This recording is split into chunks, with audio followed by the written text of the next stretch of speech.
কি আসছে? না। জোরে বলেন না। এই সময়টা কিন্তু গুরুত্বপূর্ণ একটা সময়, যেই সময়টাতে দুনিয়া লোভী ব্যক্তিগুলা তারা ঘুমের ঘরে আছে, আর যারা সদাই সর্বক্ষণ মালিকের দেনে মগ্ন থাকে ওই ব্যক্তিগুলা কেউ নির্জনে। কারণ আমাদের নষ্ট সমাজে কিন্তু ওই কামেল ব্যক্তিগুলা সেই সুখ পাই নাই বিধে তারা জঙ্গলে যায়, জঙ্গলের মধ্যে গিয়া ওই নষ্ট সমাজের মানুষগুলা একবার ধ্বংস করে আসছে। একটা মানুষ যে মুরাকাবা মুশাহাদা ধ্যান মালিককে সাধনা করবে ওই জায়গাটা পর্যন্ত তারা খুঁজে পায় না। এজন্য ওই আমাদের মতন কিছু নষ্ট মানুষের চোখের মধ্যে লজ্জা লাগার জন্য শরীয়তের কাপড় খুইলা দিয়ে দেখবেন যে ল্যাংটা ভর্তি আছে। আমার নবীজি বলছে শেষ জামানায় তোমাদের মধ্যে এমন কিছু কিছু আল্লাহর বান্দা থাকবে তাদের মধ্যে কোনোভাবে নিজের ইজ্জতটা ঢাকনে থাকবে, তারা এমন হালে থাকবে যাতে তোমরা তাদেরকে না চিনো, ভিন্ন বসো। ওই যে বলছে ওরা তুমি যদি ভিন্ন বসো আমি জিয়ন্তে হই মরারে ওরে আসি সে বিনে প্রেমী পটে গাতে মিলে গো তরিকার ভাই প্রেমিক বিনে প্রেম করেছে এই ভক্তরা গণিসার রসনে হাইব দয়ালে রসনে ওরে গণিসা যে কেমন প্রেমিক জানে তাহার ভক্তগণে ওরে আসে সে জানে। বাবা প্রেমের কথা যদি বলতো হি প্রেমিক ছাড়া প্রেমের কথা বলা যাবে? যে প্রেম বুঝবো না তার কাছে প্রেমের কথা বললে। এক ইমাম সাহেব তাহাজ্জুদের ওযু করতে গেছে পুকুরের এক পারে। ওই পারে জোরে বলেন কষ্ট লাগতেছে না। আরেক আল্লাহর বান্দা সারা রাত্র চুরি কইরা আরেক পারে গেছে গোসল দেওয়ার জন্য। ইমাম সাহেব গেছে ওযু করতো আর সুরাই বেড়াই গেছে গোসল করতো। তো আমি যেমন অন্যকে দেখলাম তেমনই মনে করি, ঠিক না? হুজুরে বলতেছে হারে আল্লাহ কত শান্তিতে আমার রাখছে, দেখছো এই আল্লাহর বান্দাটা এই শীতের মধ্যে কাপড়ও নাই তারপর আল্লাহর ইবাদত করতেছে, তারপরও সে আল্লাহকে ডাকতেছে। এত কষ্ট করে আর আমি কাপড় লাগাই আল্লাহরে পরিপূর্ণ ভাবে ডাকতে পারি না, তার ধ্যান ধারণা কি? আর সুরে কইতেছে ও মা গো কার পেছনে একটা দেয় তুমি হাজার ইমাম বললাম আমি না বলে সুর হুজুর দিয়ে আসল রাহায় সুরের বড়রা পাঞ্জাবি লাগায় চুরি করে কেমনি?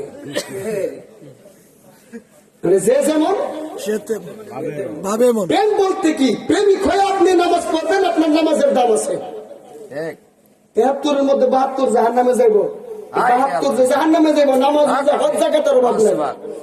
অভাব নাই কিসের অভাব? প্রেমের অভাব। আমরা প্রেম বলতে কি নারী পুরুষের প্রেম মনে করতেছে না, এই জন্য বলছে ওরে মনে মনে না মিশিলে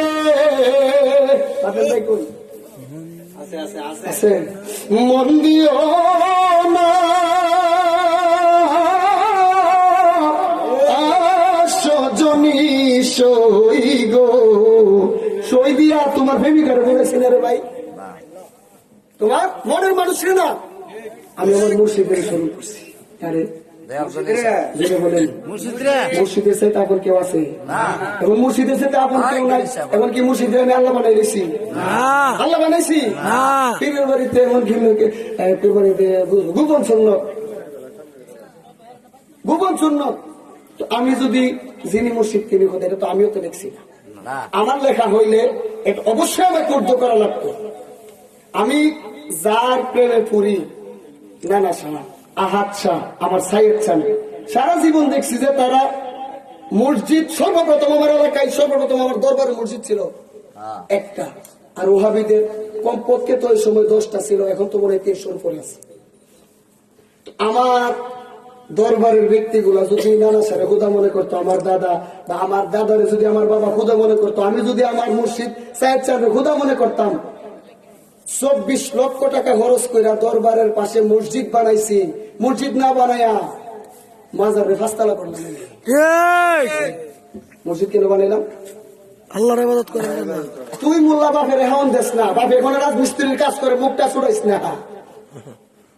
মুর্শিদের সেই শিক্ষা দিচ্ছে না, কিন্তু এখনো কোনো প্রতিবাদ করতেছি না, এর মানে দুর্বল না, তবে দুঃখ লাগে। সরিষা ফুল দিয়া, একটা কথা আছে না, সরিষা ফুল দিয়ে ভূত ছাড়াই দেন, ফুলের মাঝে ভূত এলেন দেখে বড় হুজুর, আও গাউরামি যে করো, এবারও তো কটা ভুল আছে দেখো, এলেম আছে শয়তানের থেকে এলেম কারো বেশি নাই।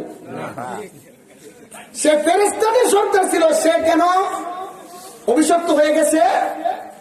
এলেম আছে, প্রেম নাই, কি নাই?